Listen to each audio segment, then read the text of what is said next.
Hello, नमस्ते सर्वांना. खमंग मराठमोळी चव या आपल्या रेसिपी चॅनलमध्ये पुन्हा एकदा तुम्हा सर्वांचं अगदी मनापासून स्वागत करते. फक्त एक वाटीभर गव्हाच्या पिठापासून आज नानकटाई बनवले आणि सगळ्यात महत्त्वाचं म्हणजे यामध्ये तेल, मैदा, बेकिंग पावडर, सोडा किंवा इनो काहीच वापरलेलं नाही. तरीसुद्धा संपेपर्यंत एकदम मऊ खुसखुशीत राहणारी नानकटाई कशी बनवले, व्हिडिओ अजिबात स्किप करू नका. संपूर्ण पहा म्हणजे तुमच्या व्यवस्थित लक्षात येईल.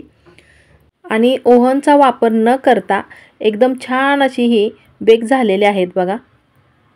एक तोडून दाखवते मी. आतपर्यंत चांगली भाजली गेलेत. कशी बनवलेली आहेत चला तर पटकन मग याची रेसिपी पाहूया.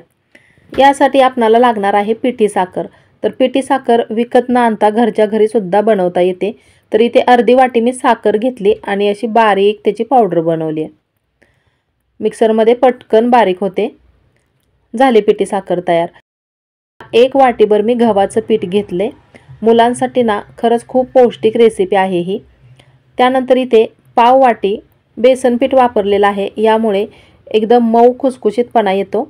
आणि अर्धी वाटी इथे मी पिठी साखर, आत्ता जी साखर मी बारीक अशी दळून घेतली होती मिक्सरमध्ये तीच घातलेली आहे.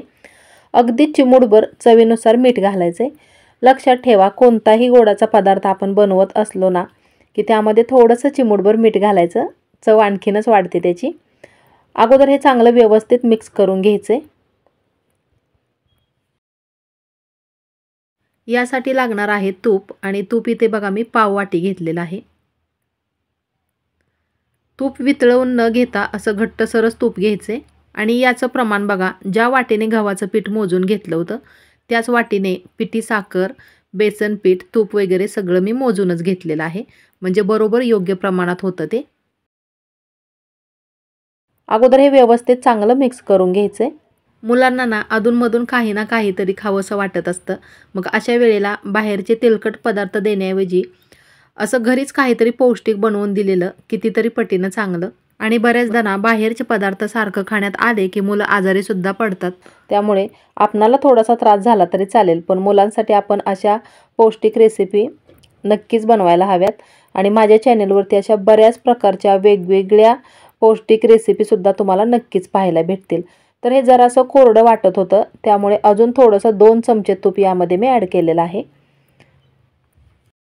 तसेच माझ्या चॅनलवरती तुम्हाला नवीन जुन्या पारंपरिक अशा बऱ्याच वेगवेगळ्या प्रकारच्या रेसिपीज नक्कीच पाहायला भेटतील. चॅनलवरती तुम्ही नवीन असाल तर प्लीज आपल्या चॅनलला सबस्क्राईब करायला अजिबात विसरू नका. कारण नवीन यूट्यूबरसाठी तुमचा एक सबस्क्राईबसुद्धा खूप महत्त्वाचा ठरतो. आणि तुम्हालासुद्धा माझ्या चॅनलवरच्या छान छान रेसिपीज नक्कीच पाहायला भेटतील. तर व्यवस्थित चांगलं हे मळून घेतलं. पिठाचा असा गोळा बनवलेला आहे आणि त्यातलं बघा छोटासा एक गोळा काढून घ्यायचा आहे. जास्त घट्ट किंवा जास्त सैलसर म्हणजे पातळसुद्धा नाही बनवायचं.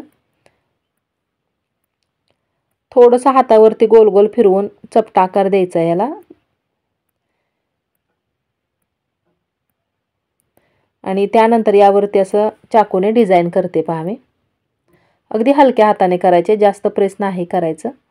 यावरून तुम्ही थोडेसे ड्रायफ्रूट्स पण असे बारीक कट करून घालू शकता. वरून छान दिसतात खूप. हे बनवत असताना यामध्ये पाण्याचा वापर अजिबात केलेला नसल्यामुळे खूप दिवस टिकतात आणि मऊसुद्धा राहतात. कारण यामध्ये तुपाचा वापर केलेला आहे. आणि तुमच्याकडे जर तूप नसेल किंवा खूपच कमी असेल तर यामध्ये तेलसुद्धा तुम्ही वापरू शकता. पण शक्यतो ना तुपाचाच वापर करा. म्हणजे एकदम मऊ पण राहतात आणि पौष्टिकसुद्धा. अशा पद्धतीने मी सगळी नानकटाई बनवून घेते. पण त्या अगोदर इथे पहा मी गॅसवरती लोखंडी तवा मंद आचेवरती गरम होण्यासाठी ठेवला आहे. एक छोटी वाटी गव्हाचं पीठ वापरलं होतं आणि त्यामध्ये पाव वाटी बेसन पीठ घेतलेलं. तर त्यापासून बरोबर 13 नानकटाई तयार झालेल्या आहेत. इथं मी आप्पे पात्र घेतले आणि त्याला थोडंसं तूप लावून घ्यायचे. तूप किंवा तेल लावलं तरी चालेल, अगदी थोडंसं लावायचे. आता तुमच्याकडे ओव्हन असेल तर ओव्हनमध्ये पण तुम्ही ही व्यवस्थित भाजून घेऊ शकता. पण प्रत्येकाकडे ओव्हन असेल असं नाहीच. त्यामुळे आज मी अशा पद्धतीने तुम्हाला बनवून दाखवते की ओव्हनची गरज नाही भासणार. आप्पे पात्र गरम केलेलं नाही, थंडच आहे. आणि त्यामध्ये सगळी नानकटाई व्यवस्थित ठेवायची ठेवताना. तवा पण चांगला गरम झालाय। आता हे आप्पे पात्र असंच उचलून तव्यावरती ठेवायचे आणि गॅस काय जास्त फास्ट ठेवायचा नाही, मीडियमच ठेवायचा। यावरती झाकण ठेवायचंय, एक 10 ते 12 मिनिटं असंच ठेवायचं आहे। खालच्या साईडने व्यवस्थित भाजलेत का चेक करायचे अगोदर आणि नंतरच मग पलटी करून घ्यायची आहेत, कारण वरची साईड पण भाजून घ्यायची। पण वरच्या साईडला काही जास्त वेळ नाही लागत। तर खालून बघा खरपूस कलर येईपर्यंत भाजून झालेत।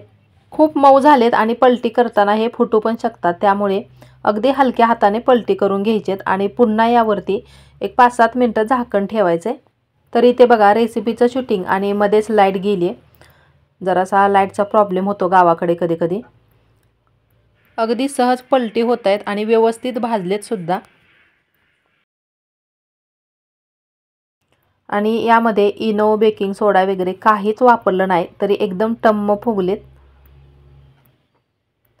खूप साधी सोपी रेसिपी आहे, नक्की बनवून बघा। मला खात्री आहे तुम्हाला सर्वांना खूप आवडेल आणि तुमच्या अगोदर तुमच्या मुलांनाच जास्त आवडणार आहे ही रेसिपी, कारण माझ्या मुलाला तर खूप आवडते।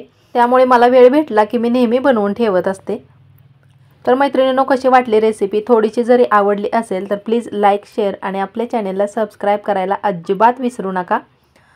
आता मी हे तुम्हाला एक मधून तोडून पण दाखवणार आहे की व्यवस्थित चांगलं आतपर्यंत भाजलंय का नाही ते। तर बघा तळण्याची सुद्धा झंझट नको, अगदी झटपट होणारी रेसिपी आहे आणि आतपर्यंत चांगले भाजून पण निघालेत। तर एकदम मऊ खुसखुशीत झालेत पहा। चला तर मग मी लवकरच भेटते अशाच नवीन एका छानशा रेसिपीसोबत पुढच्या व्हिडिओमध्ये। रेसिपी संपूर्ण पाहिल्याबद्दल खूप खूप मनापासून धन्यवाद।